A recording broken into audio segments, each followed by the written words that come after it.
오늘 하나님께서 우리에게 주신 말씀 구약 성경 말라기 1장 2절에서 5절까지 말씀입니다.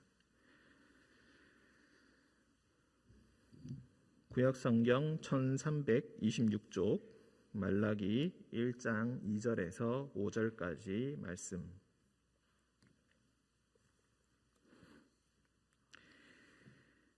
네, 우리 교독으로 읽고 5절은 함께 읽도록 하겠습니다. 2절부터 제가 읽겠습니다.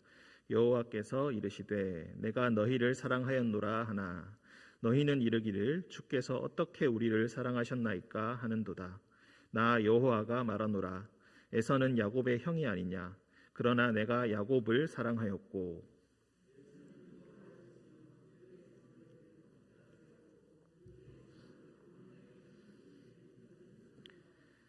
에돔은 말하기를 우리가 무너뜨림을 당하였으나 황폐된 곳을 다시 쌓으리라 하거니와 나 만군의 여호와는 이르노라 그들은 쌓을지라도 나는 헐리라. 사람들이 그들을 일컬어 악한 지역이라 할 것이요 여호와의 영원한 진노를 받은 백성이라 할 것이며 너희는 눈으로 보고 이르기를 여호와께서는 이스라엘 지역 밖에서도 크시다 하리라. 아멘.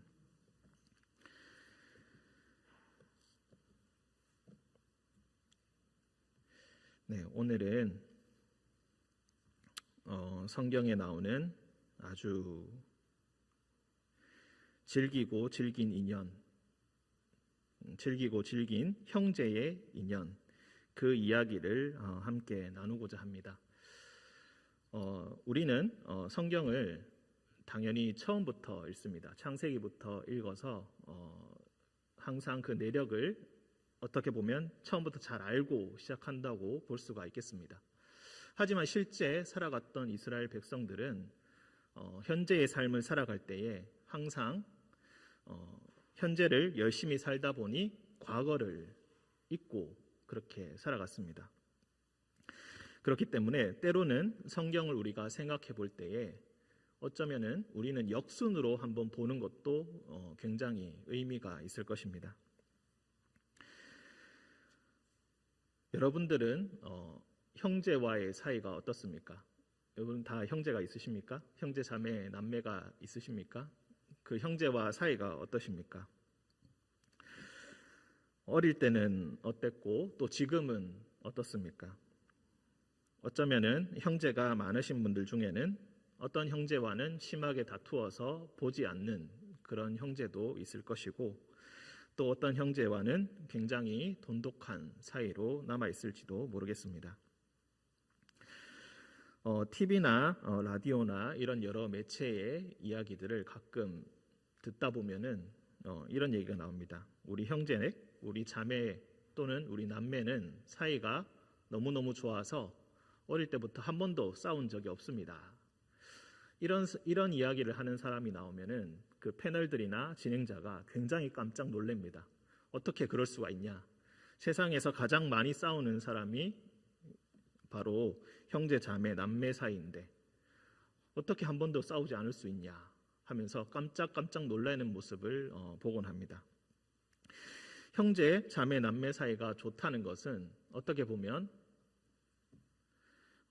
이것은 두 명일 때 얘기일 수도 있습니다. 저도 남동생이 한 명밖에 없어서 두 명밖에 없어서 잘 모를 수 있는데 만약에 싸우지 않고 있다면은 한 명이 굉장히 착할 가능성이 큽니다. 한 명이 다 참아주고 다 받아주니까 한쪽도 공격할 이유가 없어지고 싸울 이유가 별로 없어지게 되는 거죠.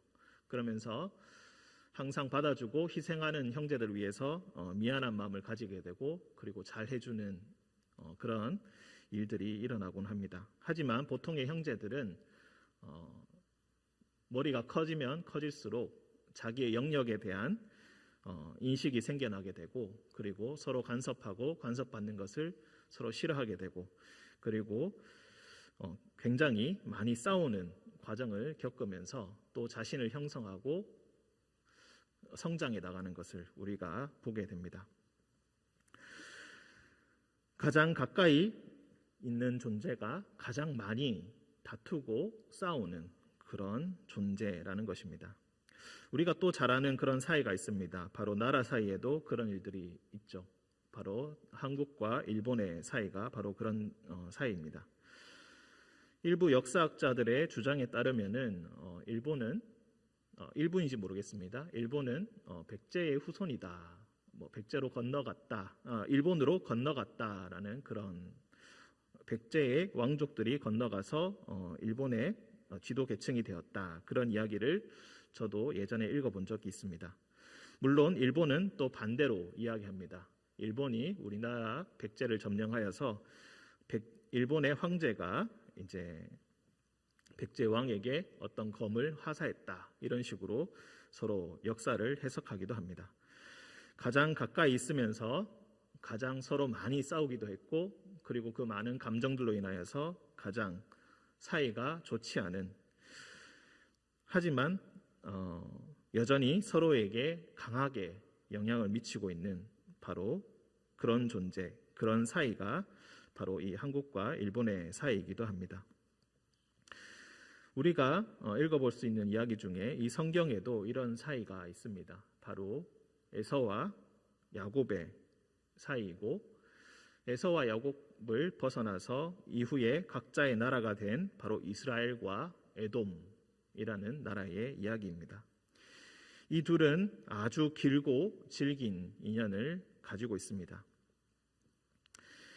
이스라엘이 세워지게 되고 또 남과 북으로 갈라지게 되면서 특히 남유다와 에돔은 굉장히 가까이 붙어 있었기 때문에 서로 많이 싸우게 되고 허구한 전쟁을 했던 것이 사실입니다.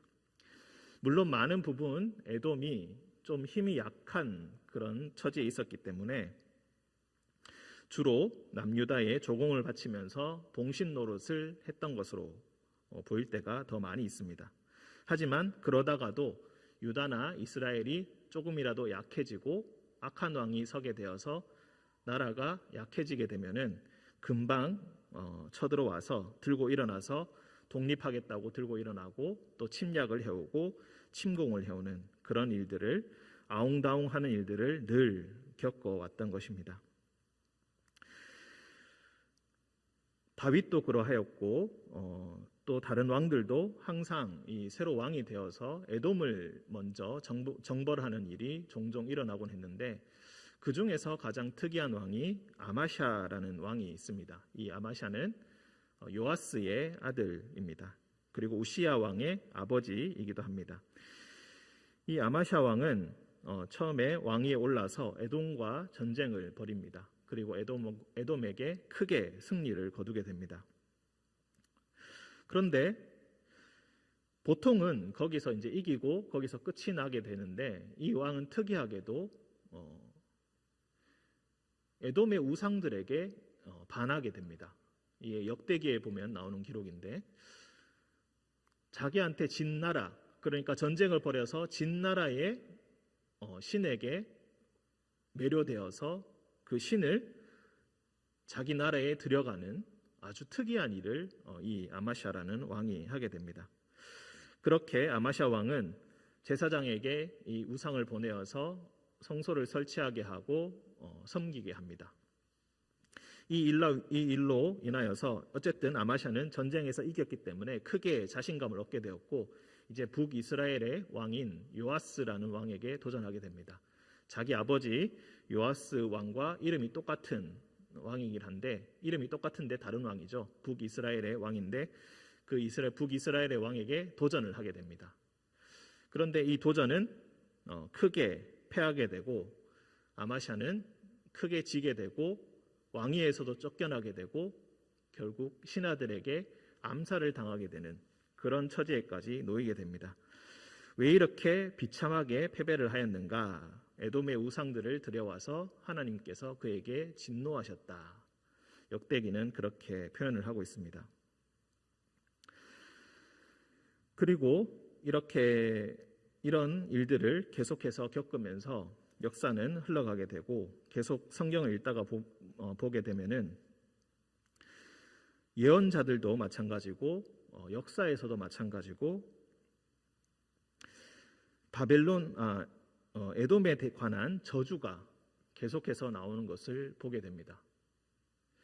이사야, 예레미야, 에스겔 그리고 12개의 소선지서들 중에서도 에돔에 관한 저주를 하지 않은 선지자를 찾기가 힘들 정도로 모든 예언자들이 에돔에 관한 저주를 분명히 하고 있습니다.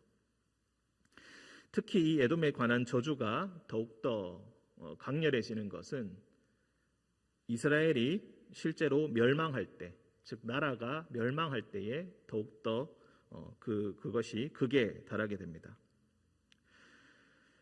이 갈등이 예전부터 있어 왔던 이 갈등이 크게 폭발한 것은 아마도 추측하기로는, 분명히 성경에 나오지 않아서 알 수는 없지만 추측하기로는 느부갓네살 왕, 바벨론의 느부갓네살 왕이 예루살렘에 쳐들어와서 예루살렘을 함락시키고 성전과 왕궁을 모두 불태우고 모든 것을 부수고 예루살렘의 유력한 자들을 전부 다 바벨론의 포로로 끌고 갈 때에 에돔인들이 같이 들어와서 느부갓네살과 합세하여서 같이 들어와서 예루살렘을 약탈하고 방화하고 살인하고 그런 일들을 저지르지 않았겠는가?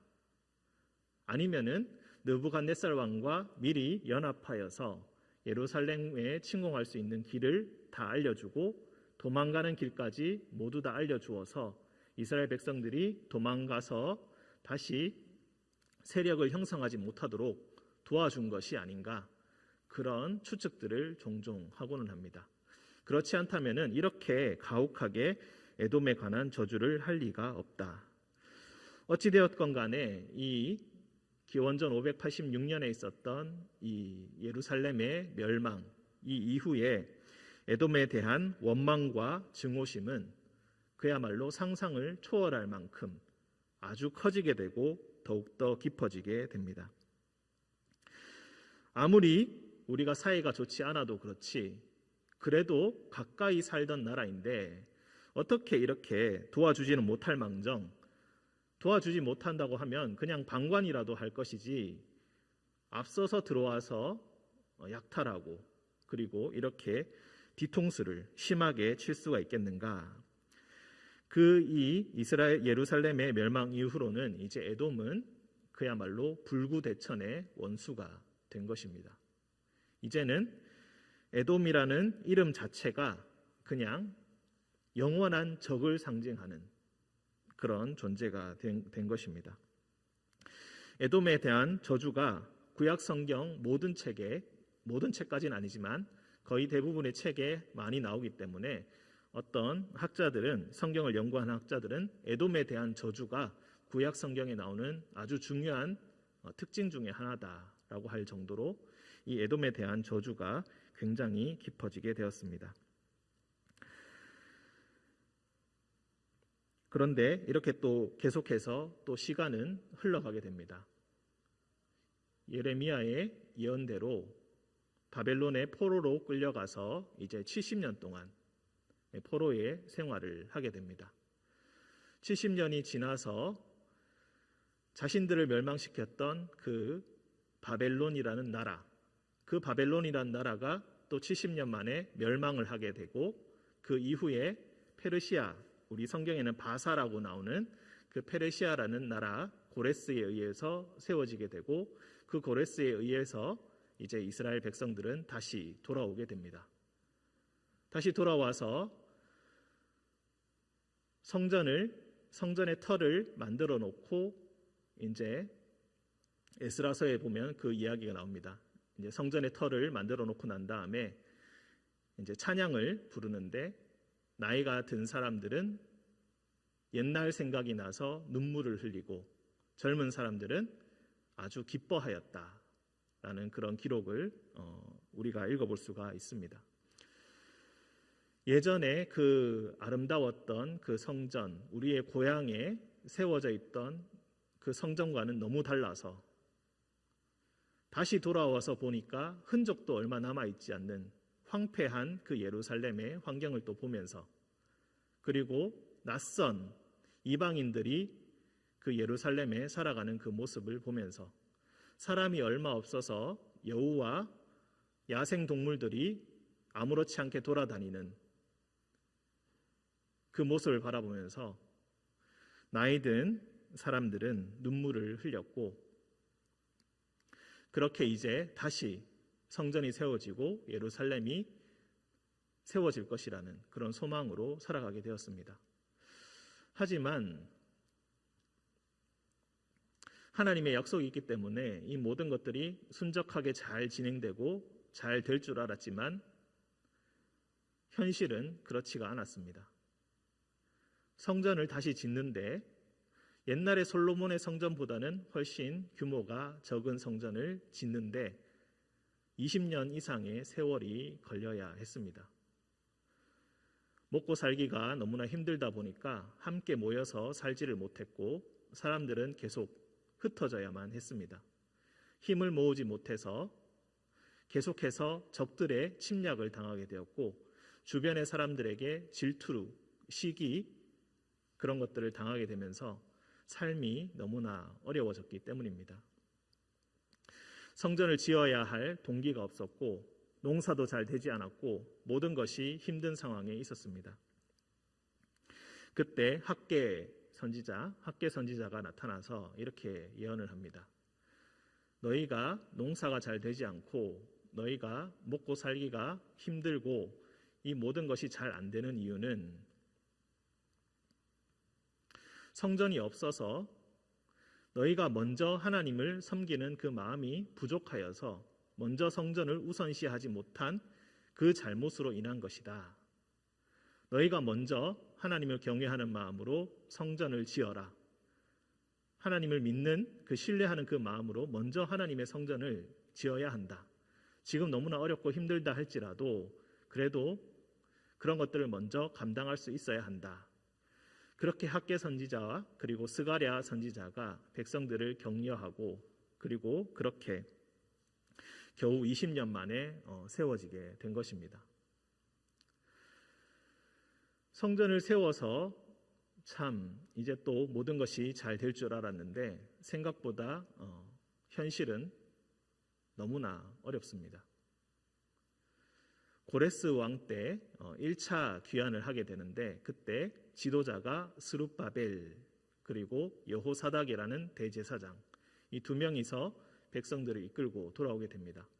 이 스룹바벨은 그야말로 왕의 자손입니다. 다윗 계열의 자손인데 이 스룹바벨이 어떻게 하였는지 그 이후에 기록이 거의 남아있지가 않습니다. 참으로 미스테리한 부분으로 많은 학자들이 연구하고 있는 부분이기도 합니다. 이 스룹바벨이 어떻게 되었을까? 왜 이렇게 흔적도 없이 이 사람은 사라지게 되었을까?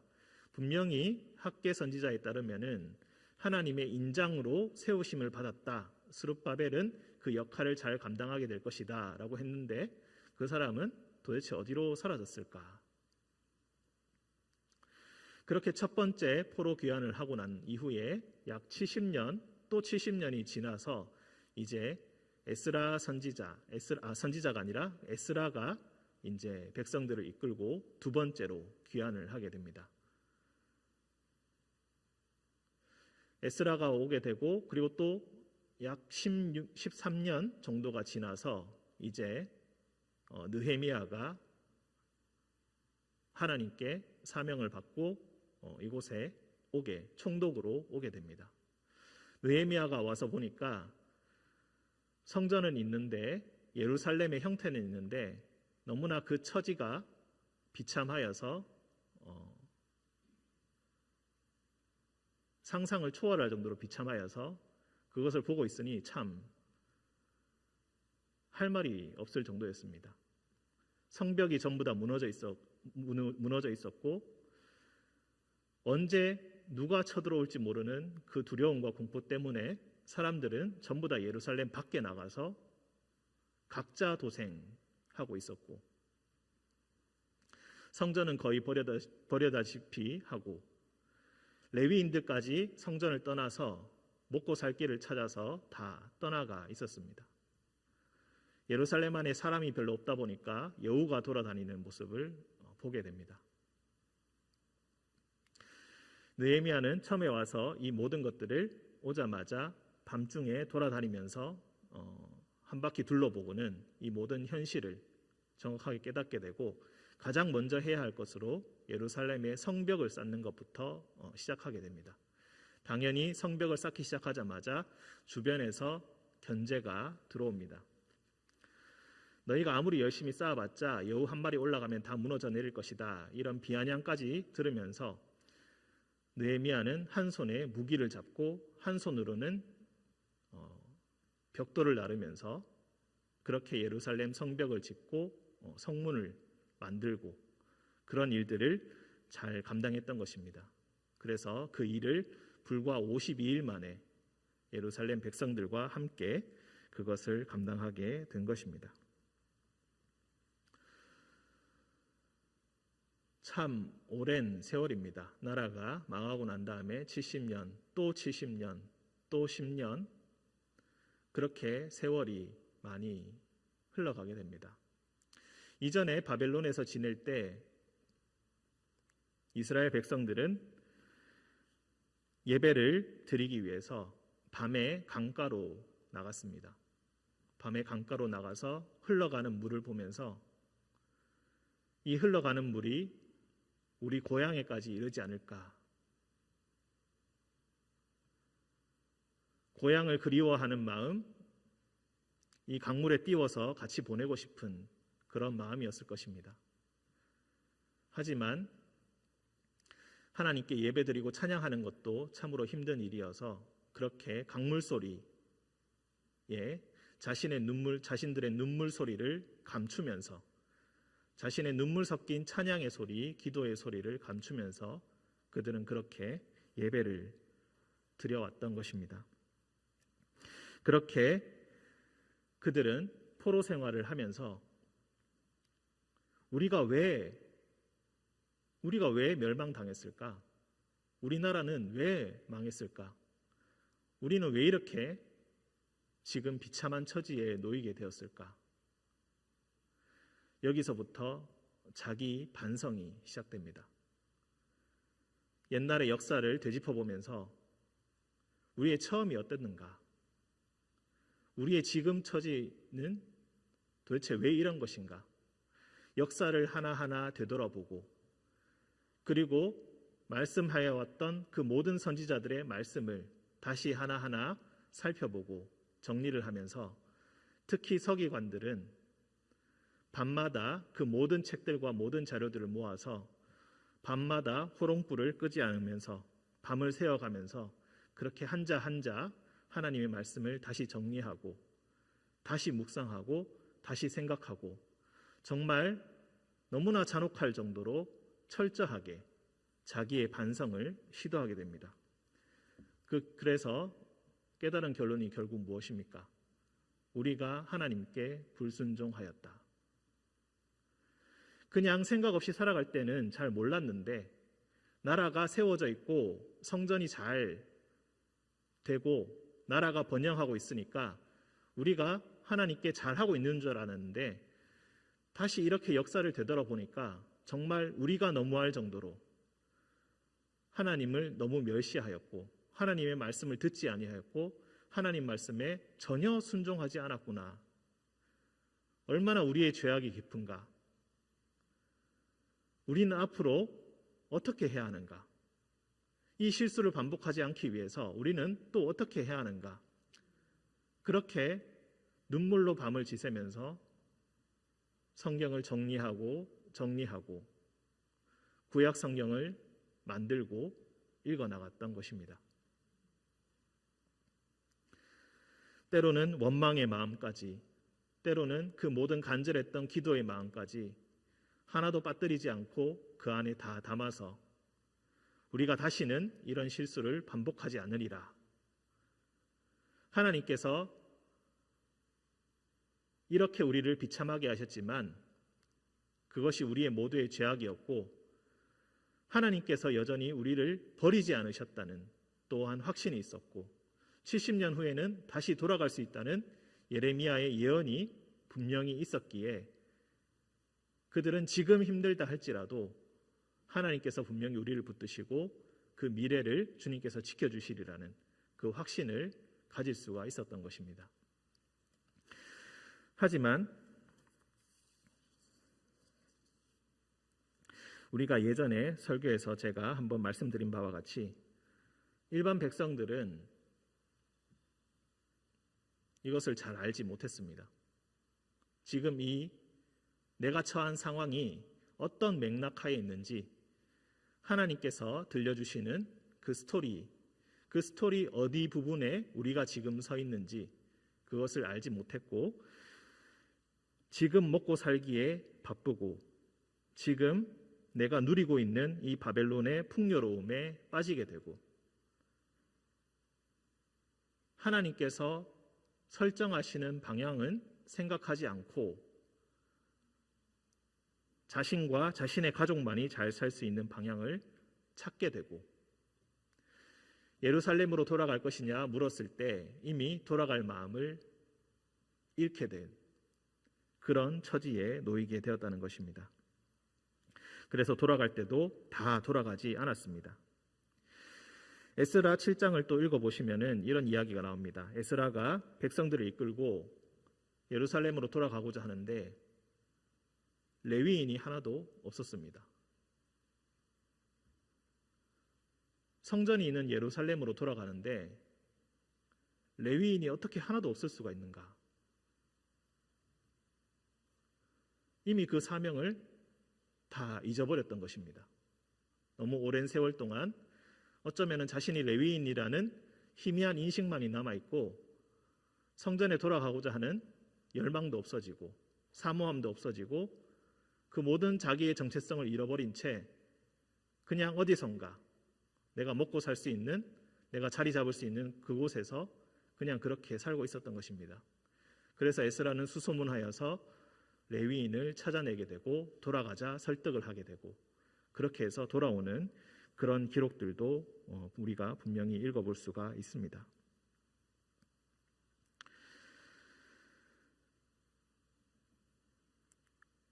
다시 느헤미야로 가서 이미 돌아온 지 70년, 또 70년이 지나서 이미 세월은 150년 세월이 지났습니다.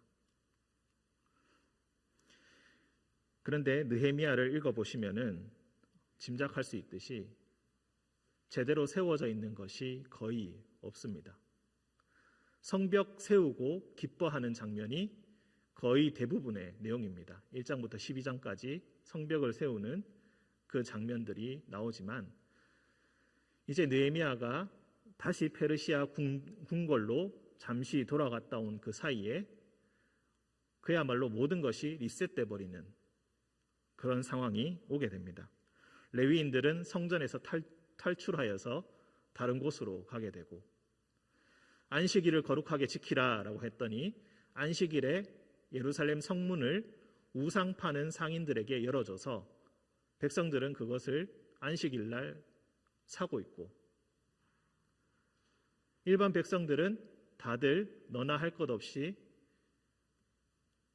국제 결혼이죠. 이방 여인들과 결혼해가지고 아이를 낳았는데 그 아이들이 유다 말을 하지 못해도 전혀 신경도 쓰지 않고, 예루살렘에 안에 있는 애들이 아스돗 방언을 쓰고 있는데 다른 나라 말을 쓰고 있는데 우리나라 말은 하나도 모르는 겁니다. 어떻게 그런 일이 있을 수가 있습니까? 제일 기가 막힌 것은 대제사장이라는 사람이 그렇게 집요하게 성벽 건립을 방해했던 도비야라는 사람에게 성전의 창고 하나를 그 사람의 재산을 보관해 줄 수 있는 창고로 내준 일이 생긴 것입니다. 여우 하나만 올라가도 너희 성벽 다 무너진다 라고 했던 그 도비야. 하지만 이후에 다른 자료들을 보시면은 이 도비야라는, 이 토비아스라는 이 가문이 굉장히 유력한 가문으로 떠오르게 되고 굉장히 힘 있는 가문이 되게 됩니다. 그러니 대제사장이라는 사람이 이 사람의 힘을 무시할 수가 없으니까 느헤미야가 없는 사이에 그 사람의 요구를 들어주지 말아야 할 그 요구를 들어주게 되고, 그리고 그 도비야 가문과 친목을 도모한 것입니다. 성전을 내어주면서 성전의 창고 한 칸을 내어주면서 그 사람과 친목을 도모하게 되고 그리고 그 사람을 통하여서 유력한 가문과의 결합을 통하여서 미래를 도모한 것입니다.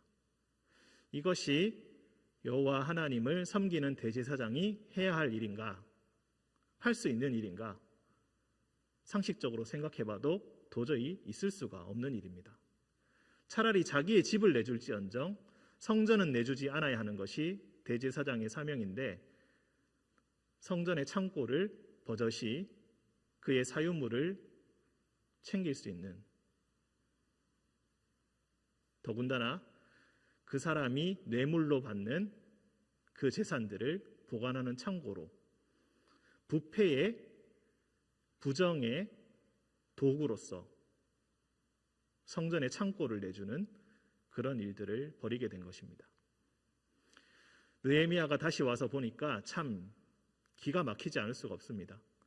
돌아다니면서 레위인들 다시 머리채를 끌고 와서 성전을 지키라 데려다 놓고 아이들에게 말을 가르치고 안식일날 밖에서 수없이 기다리고 있는 상인들, 그 상인들 들어오지 못하도록 예루살렘 성문을 안식일에는 걸어 잠그고 그런 일들을 느헤미야가 기도로서 계속 감당했던 것입니다.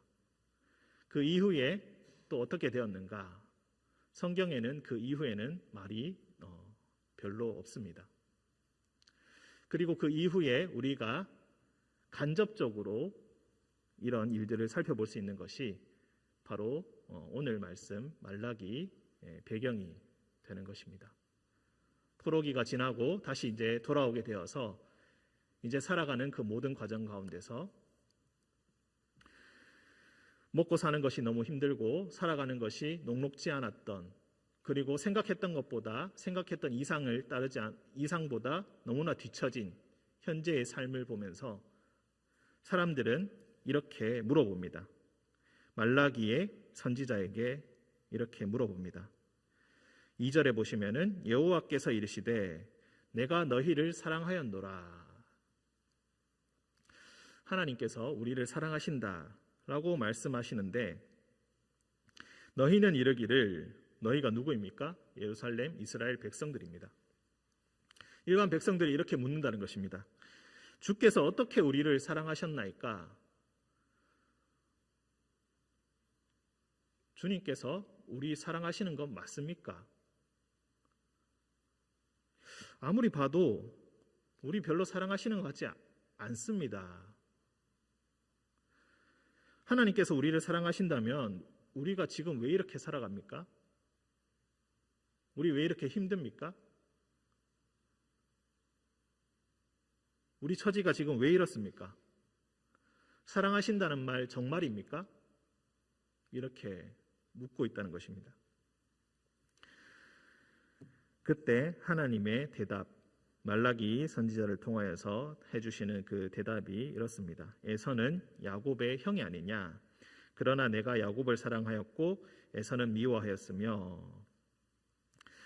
자, 우리가 말라기는 잘 몰라도 이 어구는 너무 잘 알고 있습니다. 야곱은 사랑하였고 에서는 미워하였다라는 이 구절.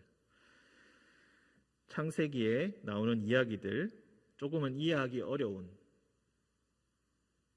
어쩌면 그 편애의 이야기의 그 의미를 가르쳐주는 구절이다라고 해서 이 구절은 너무나 잘 알고 있습니다. 에서는 미워하였으며 그의 산들을 황폐하게 하였고 그의 산업을 광야의 이리들에게 넘겼느니라. 자, 그런데 여기서 야곱을 사랑한다, 에서를 미워한다라는 이 의미가 우리가 생각하는 그 사랑한다, 미워한다, 감정적인 의미에서 그런 것이 아닙니다. 물론 여기에는 조금 더 심판의 내용이 나오기 때문에 우리가 감정적인 미움을 이야기한다라고 우리가 이해할 수도 있겠지만, 그렇게 이해할 가능성도 있지만, 사실 그것보다는 어려운 말로 하자면은 이 사랑과 미움에는 언약의 의미가 있습니다.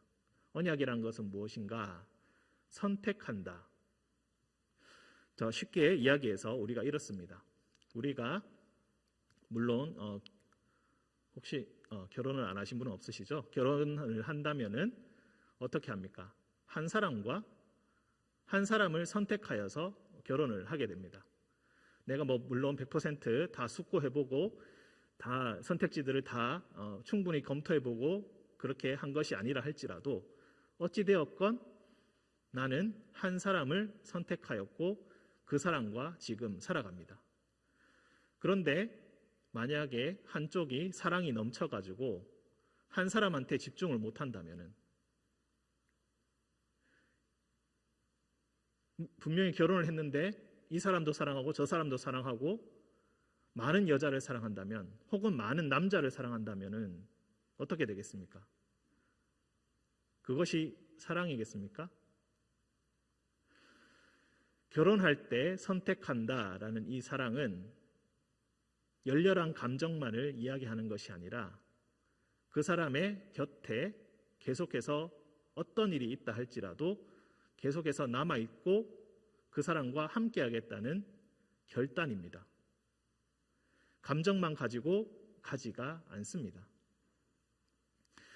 그렇다면은 우리가 한 사람을 선택했다 할 때 다른 사람을 미워해서 그런 것입니까? 다른 사람은 싫기 때문에 한 사람은 사랑하고 다른 사람 모두가 미워한다. 우리가 그런 식으로는 이해하지 않습니다. 다른 사람에게는 별 생각이 없습니다. 그냥 중요한 것은 내가 지금 한 사람을 선택하였고 이 사람에게 내 사랑을 모두 다 준다라는 그런 의미가 담겨 있는 것입니다. 사랑한다, 미워한다라는 것의 의미가 바로 이것입니다. 에서는 미워하고 야곱은 사랑한다라는 것이, 에서는 내가 너무너무 미워 죽겠어서 얘를 벌 주고 얘에게 악한 일을 한다는 것, 그런 의미가 아니라 나는 야곱을 선택하였다. 에서도 나름 자신의 자리에서 충분히 권력을 누리고 발전하고 큰 세력을 이루지 않습니까? 에돔도 한 나라가 되게 됩니다. 이스라엘도 한 나라가 되게 됩니다. 하지만 하나님께서 선택하신 것은, 하나님께서 집중하고 계신 것은, 하나님께서 언약을 맺으신 것은 바로 야곱이다. 그런 의미로 우리가 이해할 수가 있습니다. 자, 그런데 너희가 지금 내가 어떻게 너희를 사랑하는가라고 묻고 있는데 한번 잘 살펴봐라. 지금 에돔이 지금 어떤 상황인지 살펴봐라. 그의 산들을 황폐하게 하였고 그의 산업을 광야의 이리들에게 넘겼다. 이것은 아주 여호와께서 심판하셨다라는 구절이죠. 그러니까 그런 의미로 많이 쓰이게 됩니다. 특히 이런 구절은 외적의 침입을 통하여서 벌을 준다라는 그런 의미가 있습니다. 지금 에돔이라는 나라가 지금 침략을 당하였고 크게 황폐한 그런 멸망의 위기에 다다르게 되었다라는 것을 의미합니다. 그래서 4절, 에돔은 말하기를 우리가 무너뜨림을 당하였으나 황폐된 곳을 다시 쌓으리라 하거니와, 다시 빼앗긴, 즉 에돔산 또는 세일산이라고 부르는 그 붉은 산, 그리고 그 수도인 페트라라는 말도 바위와 같은 그런 의미가 있는데, 그 지역을 우리가 다시 찾아야겠다, 빼앗긴 지역을 다시 찾아야겠다라고 계획하고 생각하는데, 나 만군의 여호와는 이르노라, 그들은 쌓을지라도 나는 헐리라. 다시 되찾으려고 노력해도 소용이 없을 것이다. 사람들이 그들을 일컬어 악한 지역이라 할 것이요 여호와의 영원한 진노를 받은 백성이라 할 것이다. 그들은 다시 예전의 모습으로 회복되지 못할 것이다. 역사의 기록에 따르면은 나바트인이라는 아랍 민족이 있습니다. 아랍 베두인족의 하나로 불리는 나바트 또는 나바테아인들이라고 불리는 사람들이 있습니다. 지금 요르단이라는 나라, 중동에 있는 나라를 아실 것입니다. 그들의 조상이라고 합니다. 직계 조상이라고 하는 나바테아인들, 아주 그 당시에 큰 세력을 형성하였던 이 사람들인데, 이 민족이 에돔을 침공하여서 그 지역을 차지하게 되고 그 지역을 이제 자신의 수도로 삼게 되는 그런 일들이 일어나게 됩니다. 에돔 사람들은 쫓겨나가지고 이제 유다 지역 밑에 있는, 우리가 성경에서 네게브 지역이라고 들어보셨을 것입니다. 브엘세바 아래쪽에 있는 네게브 지역, 즉 사막의 지역에 이 사람들이 정착하게 됩니다. 다시 세일산, 에돔산으로 돌아가고 싶었지만 결국에는 실패하고 이제 이동하게 된 것입니다. 마가복음 3장 7절에 보시면은 예수님한테 사람들이 막 몰려들기 시작하는데 유다 사람들, 예루살렘 사람들, 그리고 이두메 지역의 사람들이 온다라는 그런 기록이 있습니다. 이두메, 이 이두메가 바로 에돔입니다. 쫓겨온 에돔 사람들이 이두메가 된 것입니다. 헬라어로는 이두마이라고 해서 그것을 줄여서 이두메라고 부르는데, 그 이두메 사람들이 곧 에돔 사람이고, 이제 그 사람들이 에돔이라고 부르지 않고 신약에서는 이두메라고 불리게 된 것입니다. 그리고 그때 이미 이 이두메 출신의 사람이 요직에 들어가게 되었고, 그 요직에 앉은 관리의 아들이 헤롯 왕이 되게 된 것입니다. 질기고 질긴 역사입니다. 서로 그렇게 싸우고 다투고, 그리고 에돔 사람들도 하나님께 심판을 받고 그렇게 했는데, 또 예루살렘 남쪽, 나라 남쪽으로 와서 그 사람이 예루살렘을 다스리는 왕이 되는 그런 길고 긴 질긴 인연의 역사가 계속해서 반복되는 것을 우리가 볼 수가 있습니다. 그리하여서 다시 말씀으로 돌아와서 5절에 보시면은 너희가 눈으로 보고 이르기를 여호와께서는 이스라엘 지역 밖에서도 크시다 하리라. 우리가 우리의 시선만 놓고 볼 때에 우리 자신의 모습밖에 보이지 않습니다. 그래서 우리가 지금 생각한 만큼 풍요함을 누리지 못하고 번영함을 누리지 못하니까 우리 왜 이렇게 살고 있지? 우리 왜 좀 더 잘 되지 못하지? 왜 우리는 지금 이 처지에서 벗어나지 못하고 있지? 하나님께서 정말로 우리를 사랑하시는 것이 맞나?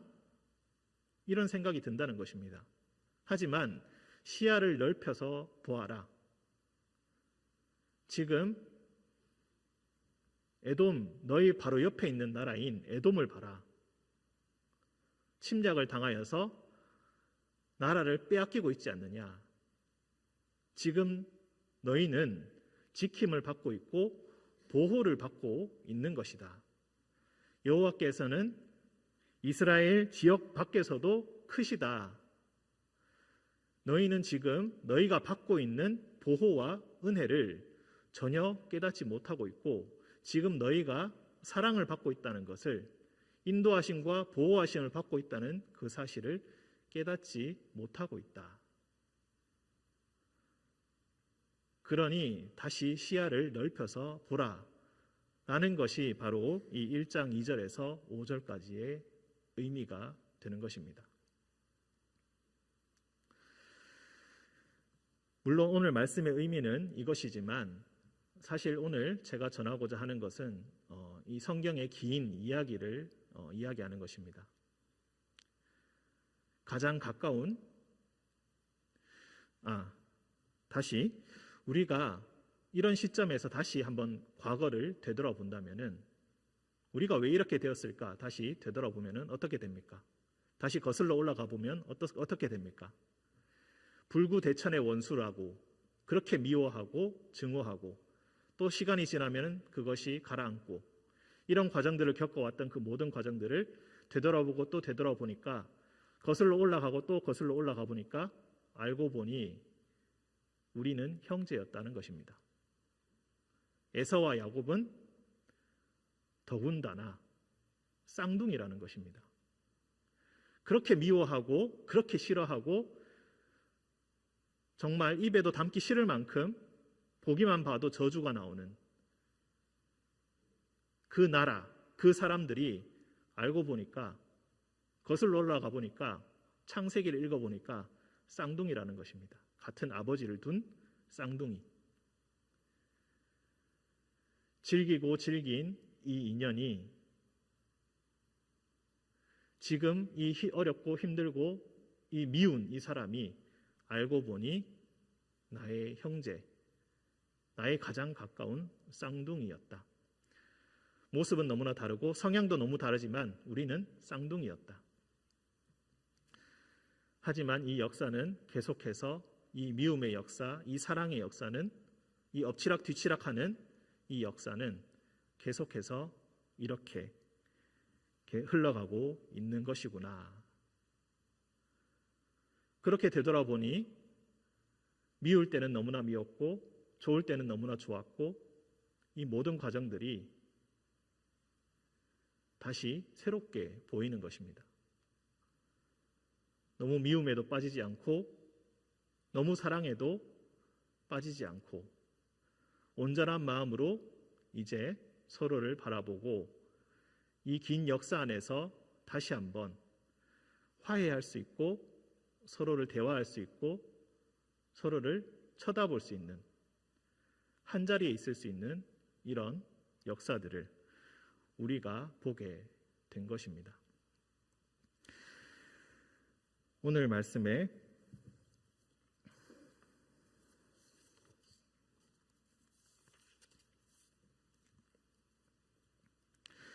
오늘 말씀을 통하여서 우리가